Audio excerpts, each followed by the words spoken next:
una parte donde nos habla del carácter, cómo el padre Mier, llamado Fray Servando, va, cuando sale de por acá, de tierras mexicanas, pues es uno, tiene una formación diferente a la que va a ir adquiriendo cuando conoce, cuando está en contacto pues con las grandes luminarias de, vamos a decirlo así, del liberalismo, ¿no? Que comienza a ser ya el paradigma de la época y de todo el siglo XIX, si es que no, hasta nuestros días ahora con otros nombres, ¿no?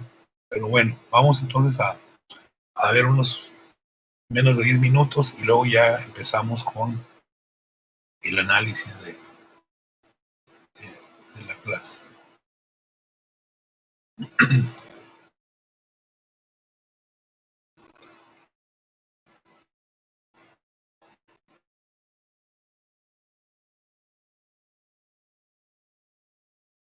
Y a la vez yo soy una persona que no tiene una formación académica.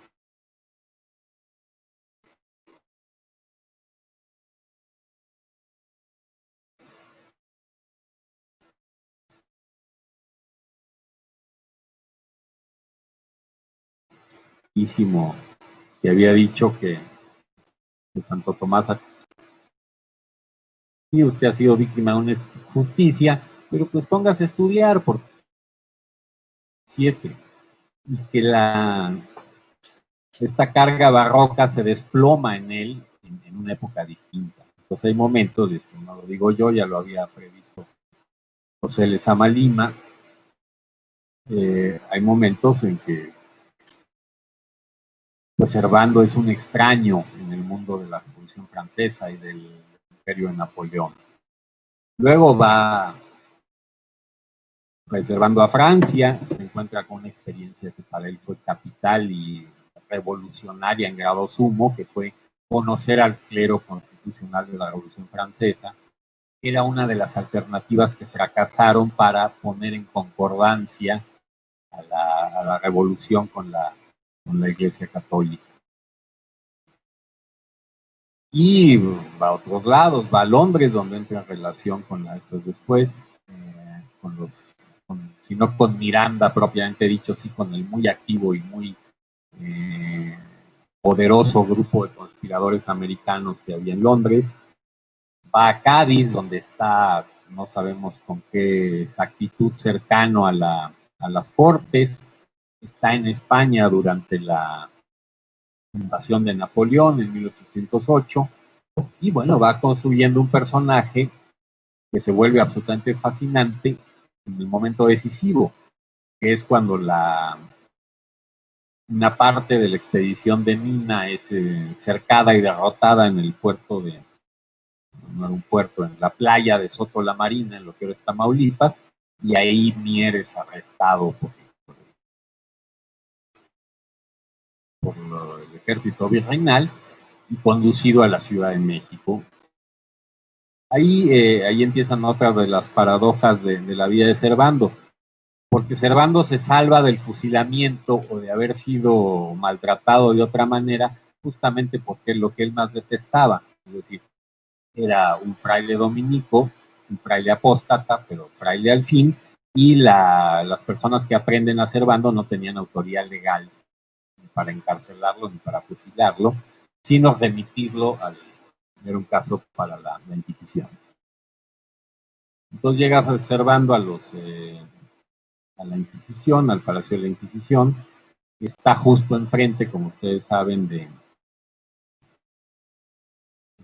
está junto de los lugares donde él estudió como dominico, muy cerca de la Real Universidad Pontificia, y aquí se da esa situación también a veces paradójica y ciertamente milagrosa, de que es la prisión en 1819 la que permite que Servando se ponga a escribir. Escribe sus memorias en condiciones de reclusión bastante buenas. Él tenía acceso a libros, según lo creo. Él tenía un trato benigno, como se desprende de las cartas con los inquisidores. Había una cosa ahí de que un tío suyo había sido inquisidor. Y a los señores que estaban a cargo del Tribunal de la Inquisición en un momento ya muy terminal del instituto, pues se ve que Servando les cayó bien y quizás tenían intenciones de usarlo políticamente. Bueno, Servando se pone a escribir en prisión y escribe las memorias. Entonces, en ese momento de investigación, yo había llegado a donde había retornado al punto de partida. Y yo me di cuenta que había que decir ciertas cosas sobre las memorias de Fray Servando. Eso de que son unas memorias, digamos, quien las bautizó fue Alfonso Reyes. Sí son unas memorias en el sentido en que, como lo dice el propio Mier, son una relación de lo ocurrido a una persona. Ahora, ¿por qué las escribió Mier? Mier no las escribió porque escribió en la cárcel, no tuviera nada que hacer. Son un alegato de inocencia. Y dado que él era interrogado por la Inquisición 3 veces a la semana y a veces por la mañana y por la tarde, él en sus ratos libres, que eran muchos en su habitación, pues escribía lo que les iba a decir a los inquisidores al día siguiente. Entonces él va contando su vida, con desde luego que hay ahí un afán literario en el sentido amplio de la palabra, pero también él está acomodando su existencia a lo que quieren oír los inquisidores o a lo que él piensa que los inquisidores deben oír para dejarlo libre. Cosa que en 1819 no se veía muy probable, porque como todos ustedes saben, en 1819 parecía que la causa de independencia había sido del todo derrotada, ya Hidalgo y Morelos estaban muertos y desmembrados desde hace un buen rato, estaba en su apogeo en España la restauración absolutista de Fernando VII, y pues se veía que el asunto de la independencia o de la autonomía había quedado cancelado. Ya después vendrá otra crisis en España, la revolución de 1821, una nueva intervención francesa en España, y lo que eso desencadenará, que es O'Donoghue, Iturbide y la inesperada independencia de México en 1830. Bueno, antes de eso, 2 años antes, pues el futuro de Servando se veía bastante oscuro, y él reconstruye su vida para presentarse ante la Inquisición de una manera distinta. Y de ahí sale no solo ese libro maravilloso que son las memorias, sino otras de los escritos políticos y teológicos principales de Fray Servando. Entonces, en ese momento, yo insisto, ya un poco más como crítico literario, dije, bueno, ¿qué vamos a hacer con este material? Este material se parece un poco, yo me puse a estudiar cómo interrogaban en la Inquisición, y cómo interrogaban en la Inquisición más o menos en la época en que estuvo Fray Servando, y descubrí que era un poco como una sesión psicoanalítica, en que se obligaba al acusado a contar una y otra vez los mismos hechos. Los inquisidores esperaban que saliese ahí a base de insistencia y de miedo, sobre todo de cansancio, alguna herejía que el acusado estuviera ocultando. Entonces, el material fantasioso de las memorias, por un lado, era la necesidad de una persona de reconstruir su vida, y por otro lado, la insistencia, y esto se puede ver en los procesos de Fray Servando están ahí a la vista, están en las bibliotecas, están en la colección de documentos de Hernández y Dávalos, y a veces Servando mentía por su cansancio o porque ya no se acordaba de lo que había dicho el miércoles. No, le preguntaban el sábado, y por ejemplo toda la crónica del desembarco en Soto la Marina, que si venía vestido de arzobispo de Baltimore, que si traía un anillo este o aquel, que si venía vestido de esa manera o de otra, pues va variando la información que Servando da con los días. Y bueno, otra vez la historia tiene un vuelco, se viene todo este cambio en la situación internacional que da como resultado la independencia de México, y Servando de alguna manera, tras un viaje muy importante ideológicamente por los Estados Unidos, en el que él pasa de ser lo que era un monárquico moderado que consideraba, como muchísimos novohispanos en ese momento, que lo más conveniente era que hubiese aquí una monarquía constitucional, si es que se avenían a reinarnos algunos de los borbones que andaban sueltos por ahí.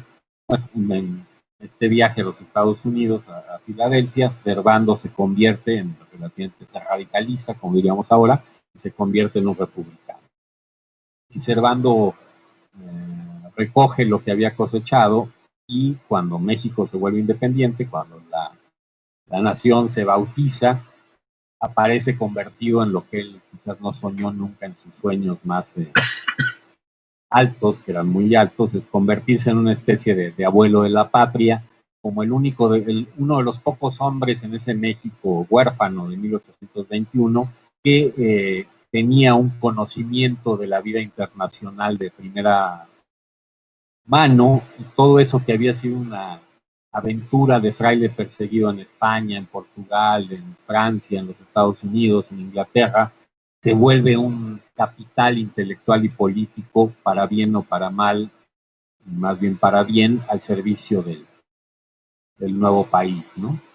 Entonces, este país que estaba en una situación en extremo difícil, un país o una nación o un reino que se había visto obligado a la independencia por una serie continua de decepciones, pues se encuentra exacerbando, por un lado, un abuelito loco, un hombre de experiencia y una autoridad moral e intelectual que casi no tenía ningún otro de los personajes que asisten al nacimiento del país y a sus primeros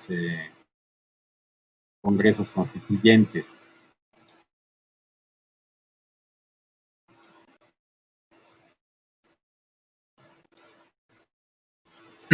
Bien, entonces nos quedamos en que Fray Servando se va sin pensarlo, sin soñarlo, mucho menos sin proponérselo, se va a convertir en guía de la nueva nación, y vamos allá en la materia de historia, va a aparecer por ahí el personaje y el papel que va a jugar en el Congreso. Creo que la historia no ha trabajado mucho el papel del padre Mier como parlamentario, pero bueno, nosotros en la historia vamos a tener la oportunidad de ver algunas de sus intervenciones. Yo por ahí he leído los diarios de debates de este Congreso naciente, su participación, y la verdad, un tipo brillante, un tipo interesante. Alguna vez leí por ahí, él está en la discusión, por ejemplo, lo voy a tocar cuando veamos el 1821, la discusión de cómo va a ser el Distrito Federal. Había una polémica de cuántas cuadras debía de medir, si nada más 10 cuadras o 1 kilómetro cuadrado, o cómo se iba a hacer. Y ahí él interviene de manera muy interesante. Por ahí no he escuchado a nadie que toque ese tema, pero está ahí en los diarios de debates, que todos podemos checar en algún momento. Bueno, eso lo retomo ya cuando veamos los problemas de la construcción del nuevo país, allá por 1821 o 1824. Vamos a continuar, si no hay algún comentario por ahí. Ya hemos avanzado en algunos capítulos que hablan de los antecedentes y que hablan, nos quedamos la clase pasada ya en lo que es la narrativa de la guerra de independencia, el levantamiento de Hidalgo, incluso cómo reconstruye Fray Servando las exclamaciones, las arengas, como los discursos, como le quieran llamar, de el padre Hidalgo, y además cómo concibe él que esta lucha, si es una lucha libertaria o es una lucha realmente esporádica, espontánea, que no tenía ni ton ni son. Y creo que ahí los compañeros ya nos han venido ilustrando. Entonces sí, ya no quisiera quitarles más tiempo, ya estamos avanzados. Entonces sí, para ahí escuchar a los compañeros que seguían. Adelante.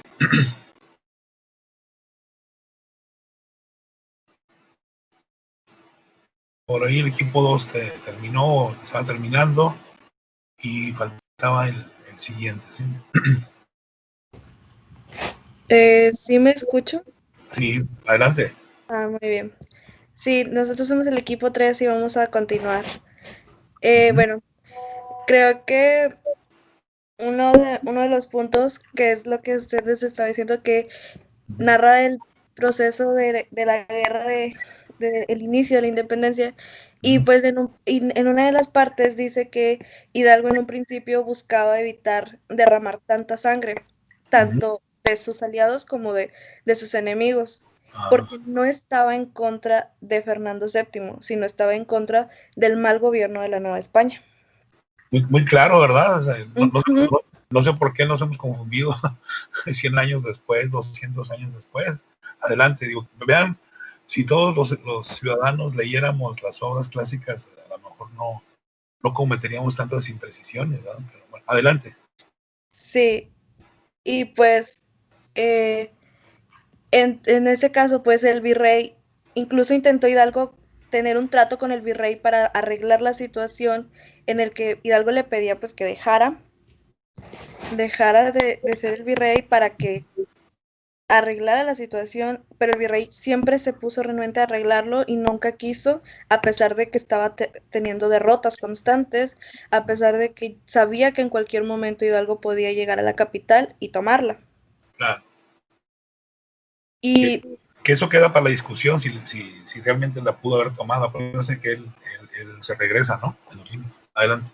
Sí, sí. De hecho dice que según Allende era el que le impulsaba a que tomara la capital y que sí lo iban a conseguir. Pero él de alguna u otra forma no se animó totalmente.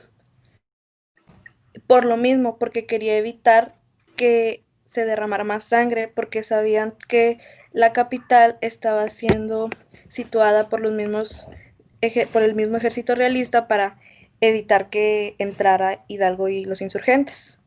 Yo creo que ahí a lo mejor se aplica esto de evitar un derramamiento tanto de su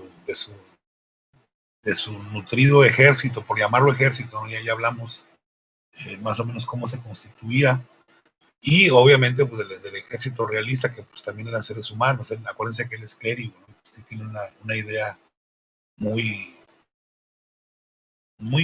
abrasadora de lo que es la vida, pero eso de que quiere evitar derramamientos, acuérdense que él cuando llega a Guanajuato, incluso cuando va a Guadalajara, ya lleva una lista de las personas que iban a ejecutar. O sea, ahí sí como que no es muy creíble eso de que era un tipo que no estaba en contra de la violencia. Obviamente, pues recordemos que todas las guerras, todas las revoluciones, pues implica sangre, muerte y todo, ¿no? No habría por qué espantarnos como se va a espantar, sobre todo lo vamos a ver más adelante, Lucas Alamán y todos los críticos de la independencia. Adelante.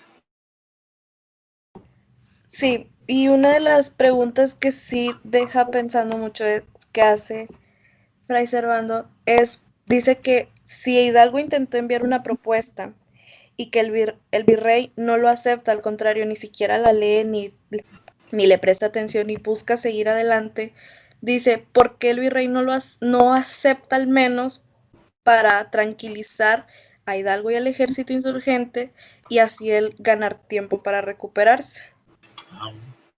Así como estrategia, ¿no? Muy bien. Eso no es muy conocido. Eso habría que ver qué pasó con esas cartas, ¿no? No me he enfocado mucho, pero sí hay. Lo que pasa es que a la historia patria pues no le conviene decir eso de que Hidalgo quería negociar, ¿verdad? Hay la idea de que Hidalgo quería la libertad del pueblo y romper con la esclavitud, etc., y pues no. Eso que usted dice pues no encaja muy bien en el discurso patrio, ¿eh? Adelante. Bueno, no sé si mis compañeras quieran aportar algo más. No, yo creo que esto que dice usted pues son dos aportes importantes, ¿no? Que ahí están escritos, que a lo mejor habría que corroborar, porque recordemos que Fray Servando, sus fuentes sobre todo es lo que le llega a él de información. Él vivió de cerca de los grandes eventos mundiales, pero los eventos nacionales pues los vive con un océano de por medio, ¿verdad?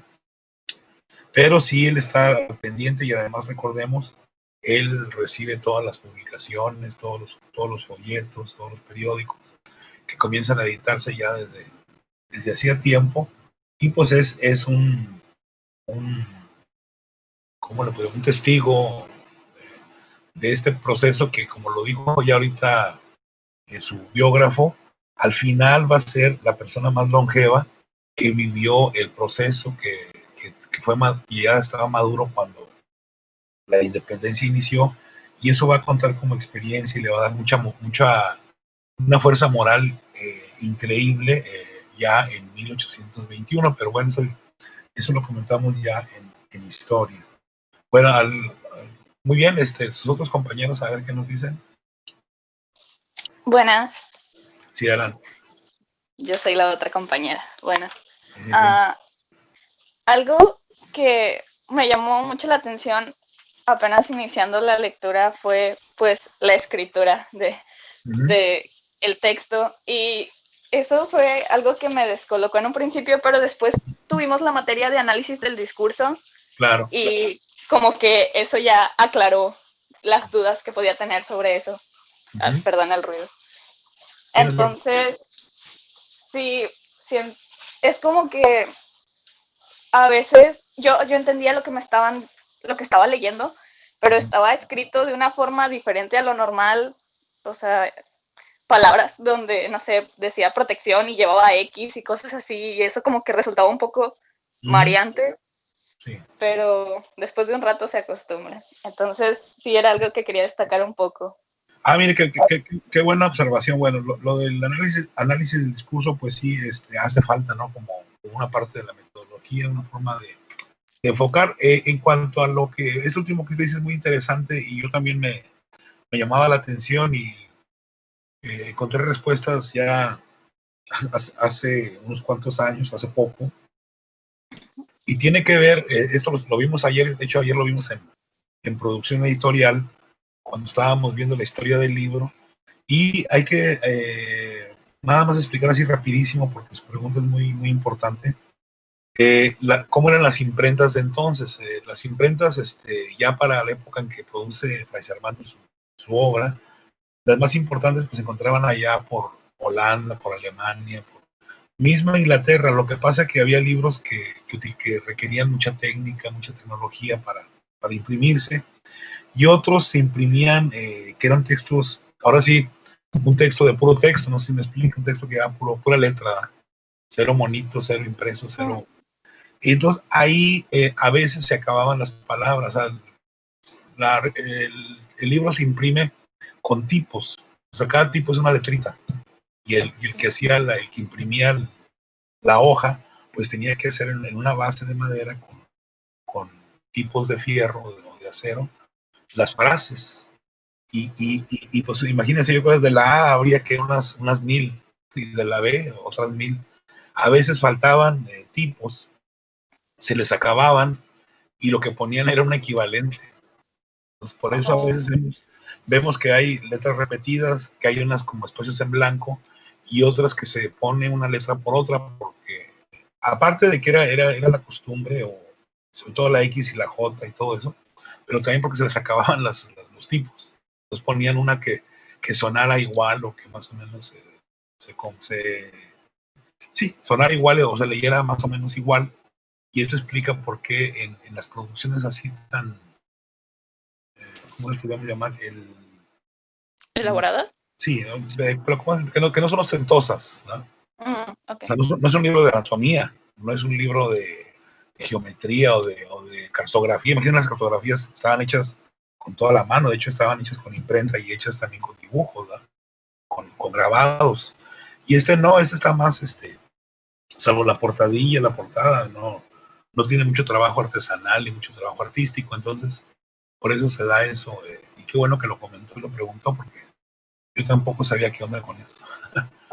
Entonces, sí, es que sí, fue extraño. Sí, era un truco de los pobres, se les llama linotepistas, los que están haciendo los que construyen las palabras en una especie de plancha, ¿no? Y eso ya que es una prehistoria, ¿no? Adelante. Bueno, eso aclara varias cosas. Sí. También me di cuenta que había ciertas expresiones sobre la que más me llamó la atención, porque creo que fue la que no entendí, fue que decía a 2 dragones, y yo, por qué está diciendo a 2 dragones. Pero supongo que eso después lo podemos investigar. Sí, es que También, yo les digo, él da por hecho que uno entiende todo lo que está ahí, incluso de personajes y de lugares, ¿no? De eventos. Y pues a veces está hablando en primera persona, a veces está siguiendo un diálogo como dijo un compañero con un texto que dijo antes.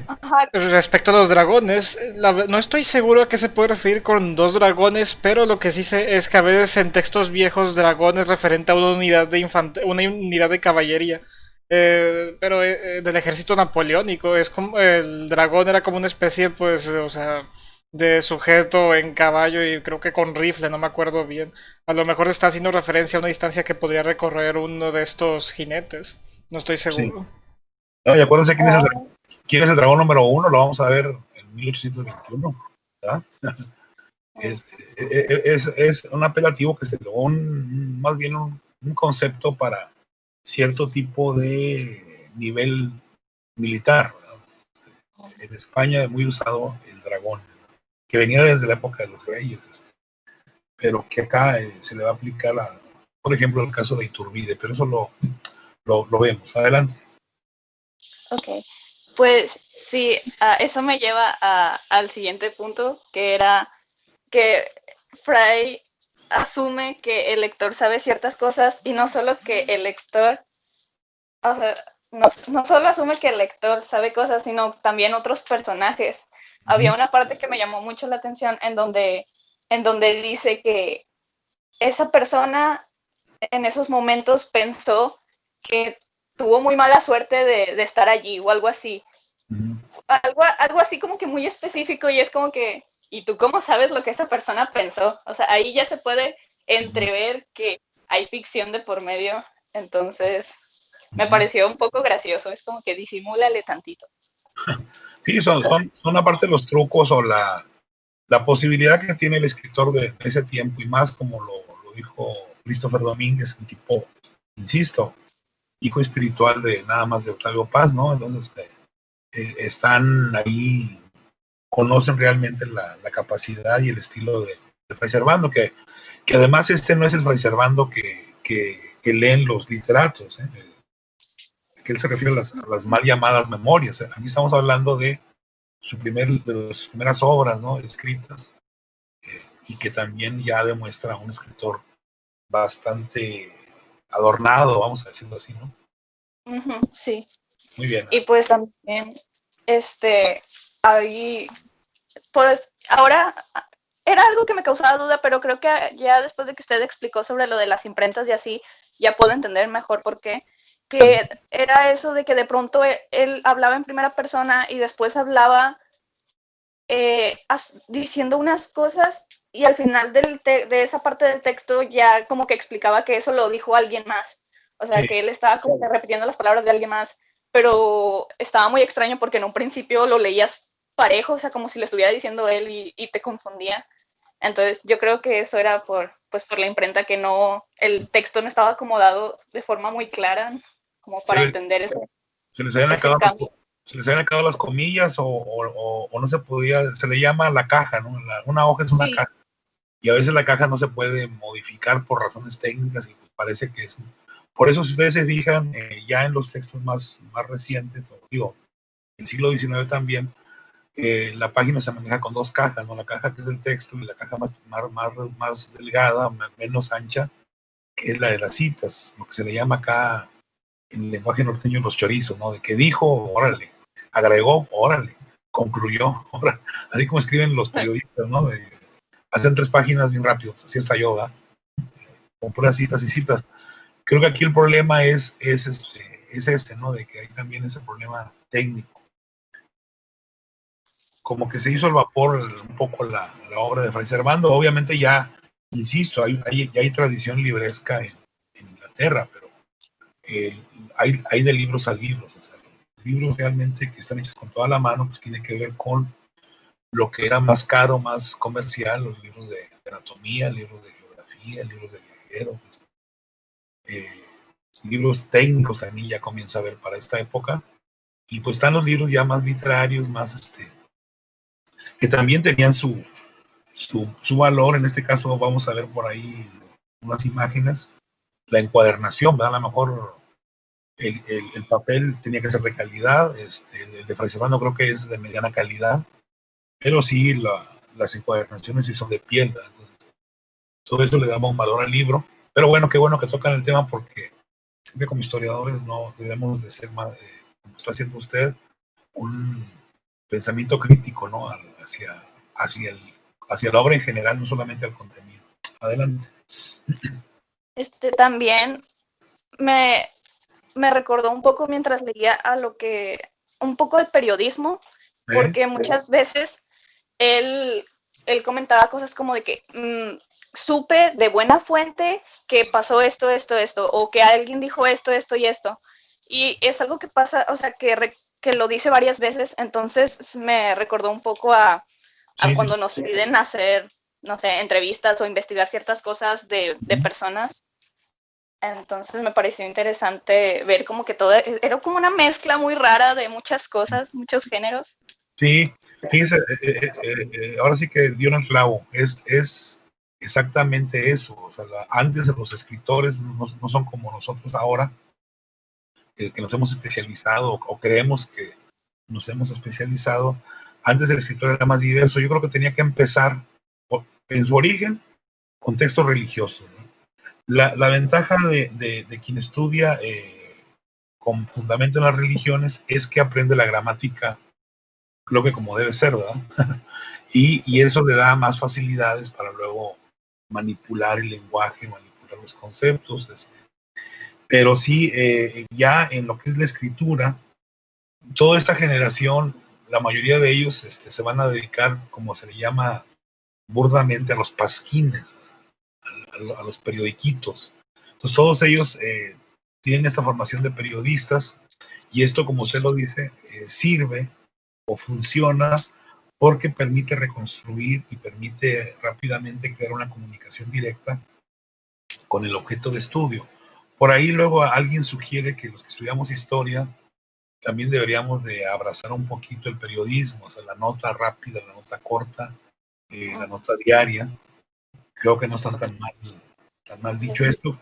Estamos muy divorciados, periodistas e historiadores, porque nosotros como ya queremos escribir ya cuando tenemos 25 años, ¿verdad? O 21 años, 22, cuando que desde los 17, 18, 19 años deberíamos de haber aprendido a hacer notitas de una página, de 2 páginas, cuando ni siquiera 3, y ver lo difícil que es escribir una página, ahora sí como dice el dicho, como Dios manda, ¿verdad? Y creo que en el caso de Fray Servando, del Padre Mier, perdón, queda muy claro ese ejercicio que yo creo que usted dio en el clavo. Todos los historiadores podemos generalizar, no se diga Carlos María de Bustamante, no se diga Lucas Alamán, eran también articulistas, gente que hacía pequeños artículos y que estaba debatiendo, discutiendo, condenando, ¿verdad? Entonces, qué bueno que da usted ese comentario que es válido, creo, para esta clase de historiografía. Adelante.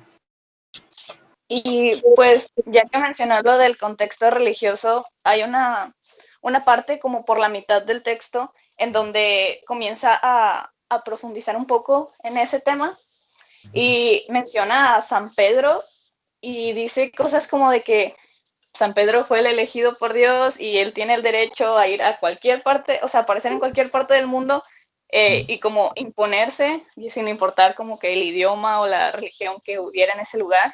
No. Y que prácticamente diciéndole pues a las personas que no eran españoles o así, diciéndoles, ustedes nacieron para ser nuestros esclavos porque así lo dijo Diosito y pues van a ser mis esclavos porque quiero y puedo, o sea, algo no tan así, pero yo lo sentía así muy de golpe, como que bien rudo la explicación y yo como que, Recordemos que las 3 religiones que parten de un solo, el Islam, el judaísmo y el cristianismo con su vertiente al protestantismo, son monoteístas. Y todas las religiones monoteístas son así como usted dice. No conozco una que sea así muy light, muy buena onda. A diferencia de las religiones que son politeístas, que coexisten y que incluso que retoman elementos, pasajes de otras. El caso nuestro es o es una o es otra. Si acaso el Islam por ahí retoma elementos de nuestras religiones, nosotros no, ¿verdad? Entonces, ese es el carácter de las religiones monoteístas. Se imponen la fe a través de la violencia, la sangre, porque esa es parte del... Pero bueno, es lo que usted dijo, es muy interesante en la cuestión de, vamos a llamarlo así, sé que no hago bien, pero con el fin de que se aclare esto, es como una especie de método que van a usar mucho los historiadores todavía y cronistas. El caso más ilustrativo, por no decir patético o épico, como le quieran llamar, es nuestra crónica acá de Alonso de León. O sea, Alonso de León, cómo describe, pero sobre todo cómo valora a los grupos llamados chichimecas o a lo que se les va a llamar indios bárbaros, que yo creo que los bárbaros eran otros, es a partir justamente del Antiguo Testamento, ¿verdad? Y ahí él describe y se tanto de las pachangas que hacen los aborígenes, ¿no? De que son así, que le recuerdan las fiestas allá de Sodoma y Gomorra y no sé tanto. Pero es entonces la axiología, vamos a decirlo así, los elementos de valor que utilizan los historiadores de entonces para explicar. Y creo que Fray Servando no... por eso, qué bueno que vimos el video de Christopher Domínguez, ¿eh? Todavía no aborta, todavía no se desprende de una serie de elementos que trae por ahí como dominícono, como fraile, pero que ya más adelante pues lo va a ir dejando de lado. Pero sí que qué bueno que usted da en este punto. Se ve que hizo una lectura crítica, como dicen por ahí los expertos, porque de eso se trata, no de quedarnos con todo lo que dice el padre Mier, sino un poco ver lo que está detrás del texto, ¿no? que es parte del objetivo de la materia. Muy bien, entonces qué bueno que señaló eso, porque esto va a estar presente en algunos escritores de manera implícita o de manera explícita, como es el caso de lo que usted está narrando, de que la religión sigue siendo todavía parte de una forma de explicar la historia, ¿no? Lo que mueve la historia. Adelante. Bueno, y como último aporte de mi parte, porque todavía falta otra compañera y ya me dio pena, hablando sobre el trabajo que realizamos, aparte de pues, la lectura, en el punto B, que es lo de la crítica, que había que buscar un crítico y así, yo me sorprendí de que fue un poco complicado y creo que no fui la única que medio batalló para buscar fuentes fiables que dieran crítica. De eso se trata, ¿eh? Sí, fue como que dije, ok, por allá vamos. Y bueno, yo... Qué bueno que toque el tema, discúlpenme, porque cuando yo les doy a ustedes, si a todos les voy a dar las referencias, les estoy faltando el respeto como futuros historiadores, ¿verdad? Qué bueno que... Adelante. Sí, entonces yo... entonces yo terminé encontrando a una persona llamada Christopher Domínguez. No sé quién será. Sí, y no estaba muy segura de él porque era la primera vez que tenía un acercamiento hacia ese señor y no sé, me entraron muchos nervios, pero después en la clase usted puso el video de este señor y yo dije, bueno, yo creo que lo hice bien. Encontré a alguien. Sí. Que no entonces, es historiador, pero no canta mal. Es crítico. Ajá, es crítico literario y por eso tenía yo mis dudas, porque dije, uy, ¿será, no será? Pero aún así me pareció interesante la crítica que él realizó sobre el texto. Sí. Y bueno, voy a leer tantito para lo que dice. Para no quedarnos en ascuas. Sí, dice, Christopher Domínguez tiene un texto llamado Servando el historiador, que ese fue pues la fuente que yo encontré. Dice, donde habla sobre la vida y obras de Fray Servando Teresa de Mier. Y dice que Fray hizo con la historia de la Revolución de Nueva España una síntesis de géneros y tradiciones, como era propio del Tratado Barroco. O sea, ahí pues ya queda súper claro lo que hemos estado diciendo, no solo yo, sino mi resto de compañeros. Y dice, la historia cervandiana, pese a su enjambre barroco, es una especie catalogable en lo que se llama historia narrativa. y dijo más cosas, pero en sí eso es como que lo más conciso y fácil de captar Sí. hacia la primera. Sí, no está tan adornado como otro, sobre todo ya si se van a la poesía, a la narrativa, pues sí, dices tú, esto no es para mí, ¿verdad? O déjame meter un diccionario a ver qué significa, ¿verdad? O hay tanta pureza en el lenguaje que dices tú, ching, parece que está en otro idioma, ¿no? Sí, pero eso ya lo dije la clase pasada, no sé si me estoy equivocando de materia, eso ya era criticado en los ámbitos de los países desarrollados de entonces, entiéndase Inglaterra. Pues Inglaterra, acuérdense, no sé si deba preguntarles ahorita, sino preguntarles más adelante, ¿por qué lo escribió en Inglaterra? ¿Por qué no lo escribió en Madrid, en Cádiz? ¿O por qué no lo escribió en Buenos Aires? ¿No? Qué raro que lo haya escrito en Inglaterra, pero eso si alguien quiere comentarnos algo, lo vemos después, ¿no? Porque es una pregunta que tiene que ver con lo que usted ha estado diciendo. Adelante. Sí, y pues ya yo, a partir de leer esa crítica y de haber leído el texto, pues pude, o sea, confirmar lo que ya era obvio, que el señor Fry de Mier, él adornaba sus textos, y por eso creo yo que hice tanto al momento de leer el texto, me volví tan crítica, porque yo estaba como que pues sí, voy a estar muy consciente de que este señor adorna las cosas, porque voy a leer un texto histórico y luego me voy a quedar a lo mejor inconscientemente con la información que él me está dando, pero va a estar mal y va a ser como que, ay, qué vergüenza. Entonces, pues por eso estaba yo como que, no te creo esto, no. Pero pues Igual, si quiere ver textos adornados, pero ahora de notas, pues cheque todas las tesis del Colegio de México por ahí, y va a ver qué bonito. Ahí, comparando. En cada página vienen como 20 notas, ¿no? Digo que está bien, uno respeta, pero... Lúcete. Pero, listo, chingo, eso me lo puedes comentar en el texto, ¿no? Pero bueno, le estoy manejando los casos extremos, ¿no? Pero, adelante. Bueno, eso es todo por mi parte. Entonces, ahí, conclusión, aunque no es un historiador, pero que sí tiene autoridad para hacer observaciones, creo que no sé si la traduzco mal. Entonces, habría que tener cuidado con todo lo que dice Fray Servando, aunque él está pensando en las memorias. Aquí usted la cita fue muy precisa en su cita. Él está hablando del historiador, ¿no? Entonces también es un historiador que pudiera entonces a lo mejor estar maquinando cosas o pudiera estar justificando cosas sin tener una base documental o una base crítica, ¿no? De lo que está diciendo. Recordemos que este libro fue por encargo y además, insisto, dónde está siendo publicado, dónde está siendo impreso. Eso también cuenta a la hora de ver los contenidos o el carácter de la obra, pero bueno, la materia no es historiografía, no filología ni análisis del texto, del discurso, pero es importante que lo vayamos considerando. Muy bien, muy buenas observaciones que han hecho en este equipo sobre lo que tiene que ver con historiografía, acuérdense, que es lo que nos interesa, más que el contenido propiamente de historia. Insisto, ya la próxima semana ya estaremos hablando de Fray Servando desde el punto de vista de la historia, ¿no? Adelante.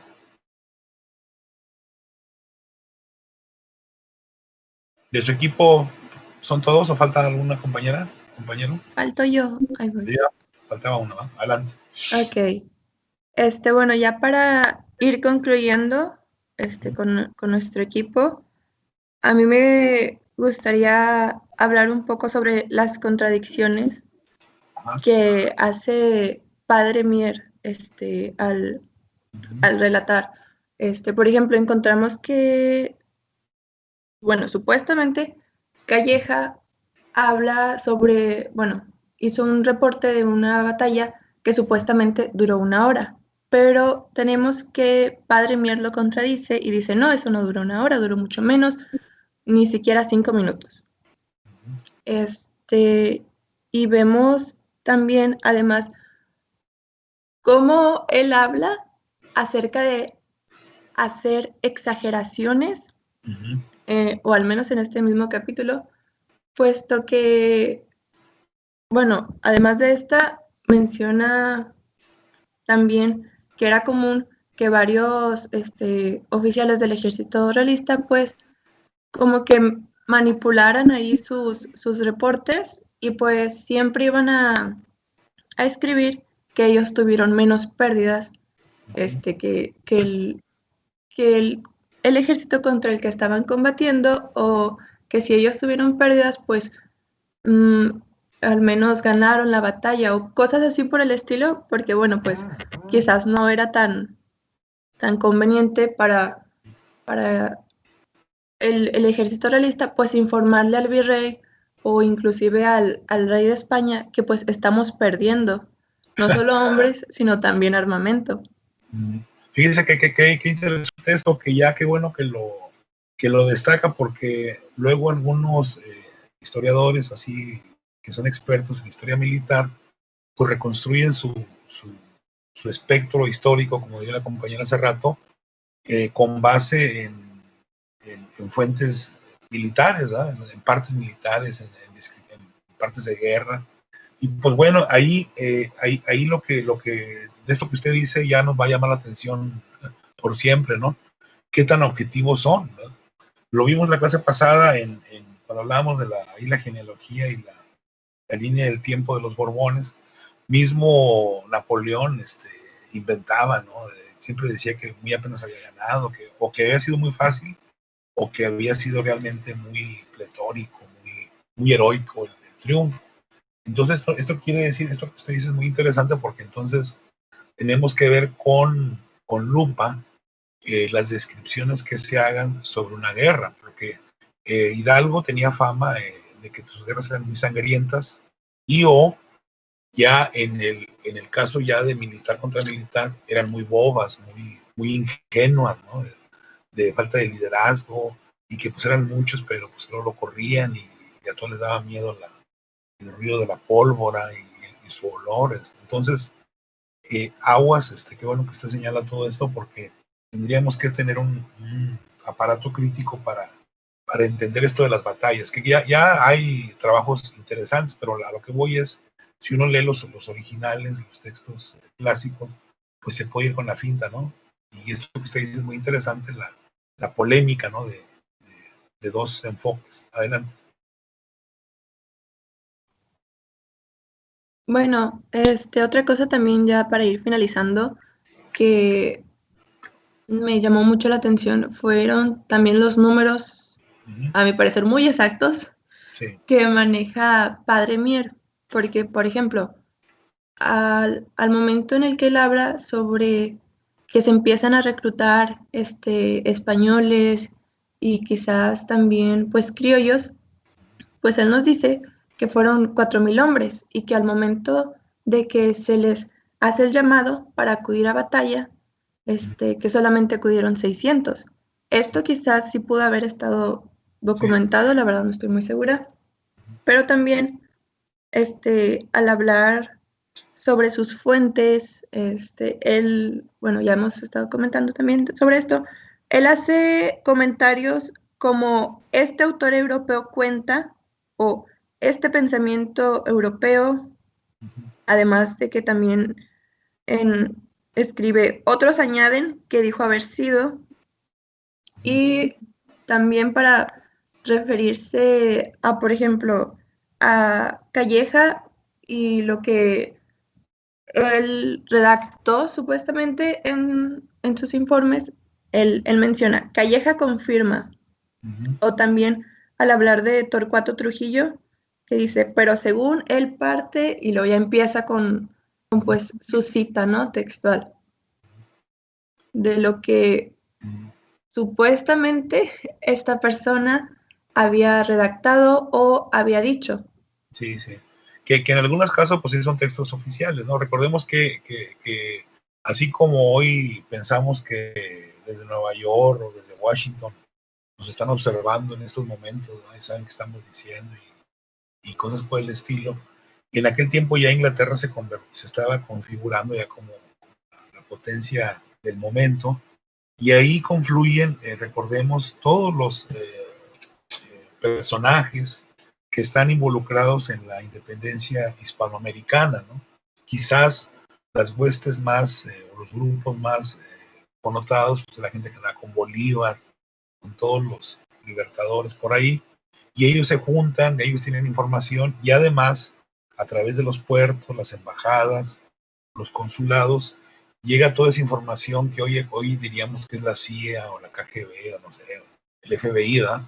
En aquel tiempo, en ciertas ciudades, llegaba toda la información a través de los barcos, a través de una serie de comunicados que estaban al tanto de lo que estaba sucediendo. Sobre todo, recordemos que a Inglaterra le interesa mucho que le vaya mal a España y de pasadita a Francia. Entonces, por eso Inglaterra está muy atenta a lo que sucede en estos territorios, y porque además tiene por ahí todavía ya había dejado de ser su hijo, pero todavía no está muy convencida de que no es su hijo en Norteamérica, ¿no? Estados Unidos. Entonces ahí, de ahí porque, como usted señala, está tan nutrido de fuentes de fuentes secundarias, el padre Mier, ¿no? Que hoy son fuentes primarias, muchos de ellos. Adelante.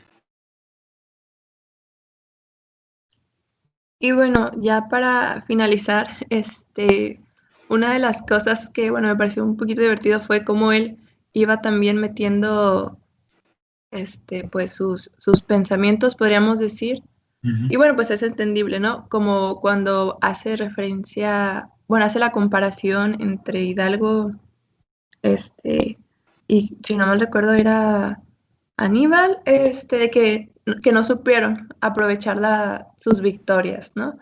Y bueno, eso me pareció así como que un poco interesante que él estuviera también bueno, al menos en este libro, estuviera metiendo pues sus pensamientos, sus ideas. Sí, Hidalgo ya para entonces va a ser desde una ayatola, un Mahoma, ¿cómo se llama? Un Robespierre. Va a recibir muchos adjetivos a lo largo ya del proceso. Vamos a ver, ahora que veamos lo de la constitución no de Cádiz, la de Chilpancingo, Congreso de Chilpancingo, vamos a ver cómo ya desde entonces Hidalgo se convierte en historia oficial y no como nos han enseñado por ahí los Krauses y los fotos de que fue la época de Porfirio Díaz, ¿no? Ya desde el 13 ya Hidalgo es historia de bronce. Y pues es un personaje que se le dan muchas dimensiones, ¿no? Sí, adelante. Sí, así es. Bueno, eso sería, creo yo, todo por parte del equipo 3. No sé si a alguna de mis compañeras le gustaría agregar algo más o si aquí dejamos las cosas. Estuvo muy interesante, muy padre lo que dijeron. Sí quisiera nada más volver a retomar esto que dijo usted ahorita de Aníbal. Comentábamos de que muchos historiadores retoman sobre todo el Antiguo Testamento para explicar o fundamentar los sucesos históricos, ¿verdad? Decir, este es mi elemento de validez, y lo que no encaje aquí, pues le tengo que dar otro significado, sobre todo, como lo dijo una de ustedes, peyorativo, ¿verdad? Estos son los hijos de Caín, no son lo de las tribus perdidas, ¿no? Que se va a retomar esto de las famosas tribus perdidas de Israel para explicar también el surgimiento de muchos grupos indígenas. Digo, a ese nivel estamos hablando. Pero ojo, esto lo vamos a ver en el caso de Carlos María de Bustamante. También se utilizan textos clásicos como una especie de machote, no sé si me explique. Si me dicen que no se entiende, no me enojo. Haga de cuenta como que hacer una narrativa y nada más quitarle los lugares y las fechas y adaptarlo, ¿verdad? Entonces ahí es cuando surge el Pípila y surgen otros personajes que tiene que ver ya con una épica que se había trabajado desde la época de Homero, ¿ah? Tenemos por ahí la Ilíada, la Odisea, la Guerra de Ilion, y pues de ahí, ¿por qué no pedimos prestado escenografía? ¿Por qué no pedimos prestado personajes? Y vamos a hacer una narrativa parecida, ¿no? No sé si me explique, que es otro truco de muchos historiadores y que además conquista a las masas, ¿no? Para ser más claros, yo creo que todos en la secundaria por ahí o leímos o hemos visto en películas el Conde de Montecristo, ¿no? Bueno, pues el Conde de Montecristo se utiliza para hablar de muchos personajes, entre ellos ya se imaginarán de quién estamos hablando, de Fray Servando, un tipo que se escapa. Bueno, hasta donde yo sé, el Conde nada más escapó una vez, ¿verdad?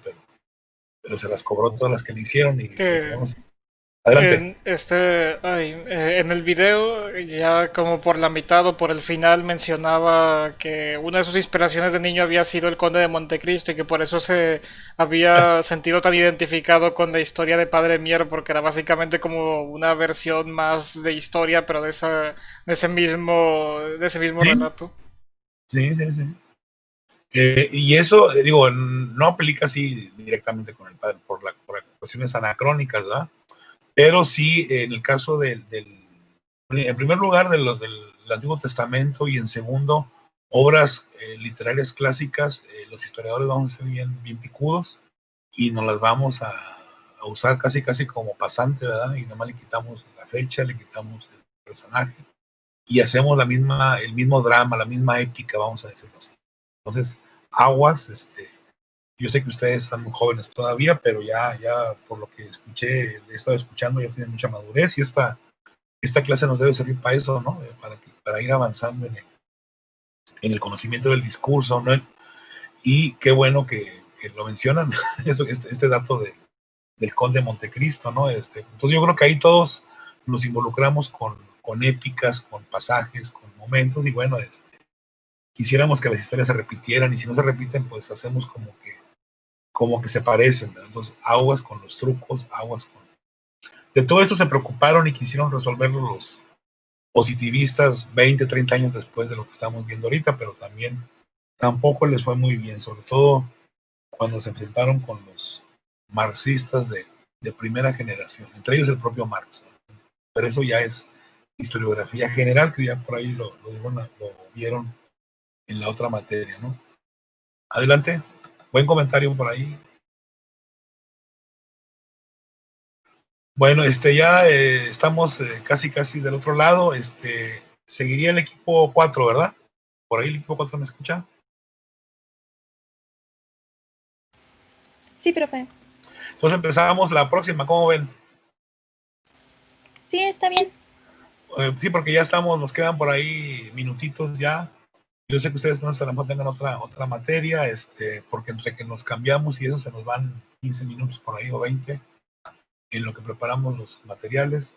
Entonces, con ustedes iniciamos, sí, por favor, y nos ponemos de acuerdo para lo de los artículos con el equipo 1, 2 y 3. Por ahí me voy a estar en contacto para que nos manden una notita de 2, 3 párrafos cuando mucho y una imagen para irlo compartiendo con sus compañeros del Facebook. Así que vamos a poner en contacto con el equipo 1, 2 y 3 y empezamos con el equipo 4 la próxima clase, y unos 5 minutitos por ahí del video que ya vi que por su cuenta ya lo vieron. Véanlo, ahí está la liga, y si no lo pueden, es de Carso, un grupo Carso de uno de los personajes más connotados en la economía, en las finanzas, que es Slim. Por ahí podrán encontrarlo. Entonces vamos siempre el cursor. Seguiríamos entonces con el equipo 4 la próxima, y a ver si le avanzamos, y también el equipo 5 por ahí no inicia, aunque no concluye. Pues no me queda más que otra vez felicitarlos por su interés, por las ganas que le ponen a cada cosa. De eso se trata la materia, compañeras, compañeros, de que todos estemos avanzando, de que leamos a los clásicos. Ya en semana y media vamos a ver un texto analítico de esto que estamos viendo, pero sí quise, antes de viciarlos con puntos de vista de otros autores, que usted por su propio pie, ¿no?, por su propia mano, por su propia iniciativa, pudieran analizar, comentar este texto que yo creo es básico. Acuérdense que para los que seamos chauvinistas, regionalistas, por ahí, el Padre Mier es el primer regiomontano universal. Entonces, ya ustedes pueden presumir que han leído al Padre Mier. Yo los invito a que entrevisten a egresados y les pregunten qué leyeron del Padre Mier, y mejor ni me digan la respuesta porque ya la estamos imaginando. A lo mejor no es necesario, ¿verdad? No les prometo que veamos aquí Visión de Anáhuac de Alfonso Reyes, pero sí es importante que nuestros regiomontanos universales, pues por lo menos tengamos una lectura importante de su legado. En el caso de Reyes no nos la acabamos. Ahí sí que son toneladas y toneladas de papel y una obra muy, muy diversa, ¿no? Entonces en el Padre Mier, pues todavía a lo mejor nos la podemos echar en un año, ¿no? La obra. ¿Qué les iba a comentar? Ya para terminar, entonces que nos quede claro que el tema del Padre Mier es un tema polémico, pero sí es de los poquitos temas que llama la atención en la historiografía mundial. O sea, el Padre Mier lo estudian en muchas partes, interesa en muchas universidades, y lo vamos a ver ahí, a comprobar la próxima semana cuando comencemos a hacer ya un análisis crítico de su obra con base en lo que opinan los expertos, ¿no? Entonces, ahí vamos a ver.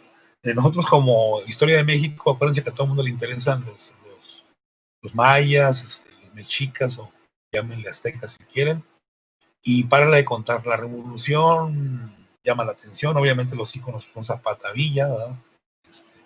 Y ya no hay temas así muy socorridos, y un tema que llama la atención a historiadores, literatos y otros expertos, es el tema de Fray Cervantes. Entonces, estamos viendo un tema ahora sí que universal, ¿verdad?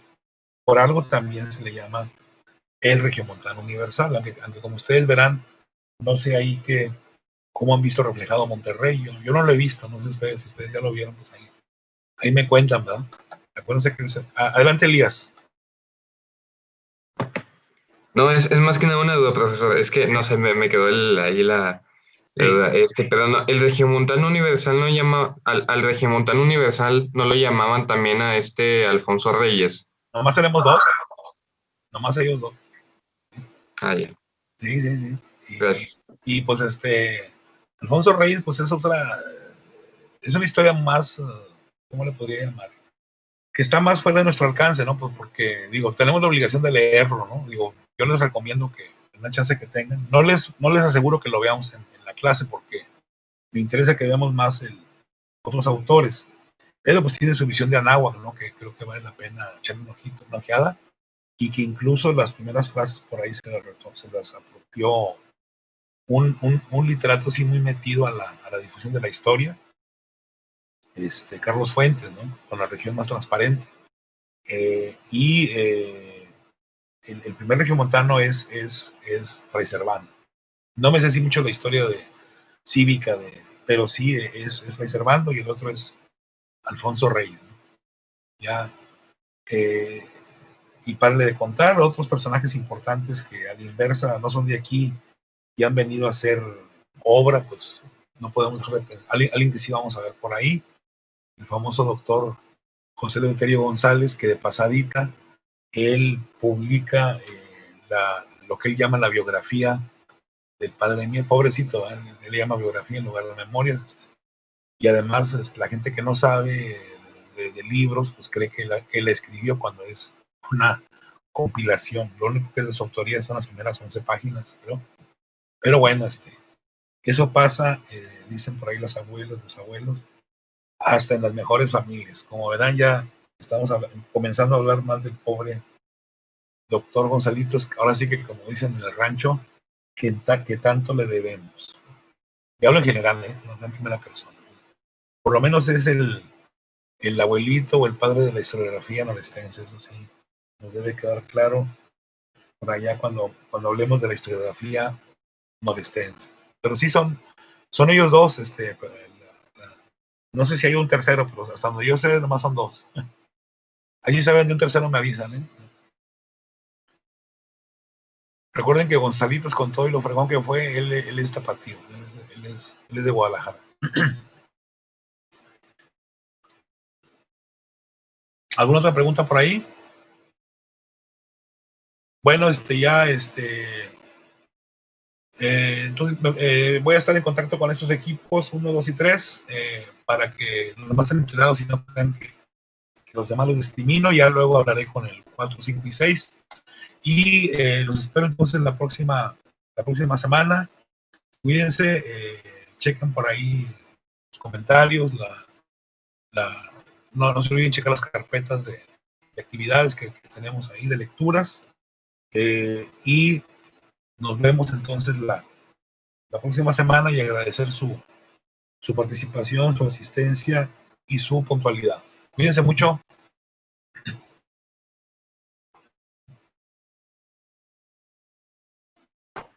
Gracias, profesor. Hasta luego. Gracias, Ricardo, Brenda, por sus comentarios. Hasta luego, maestro. Hasta luego.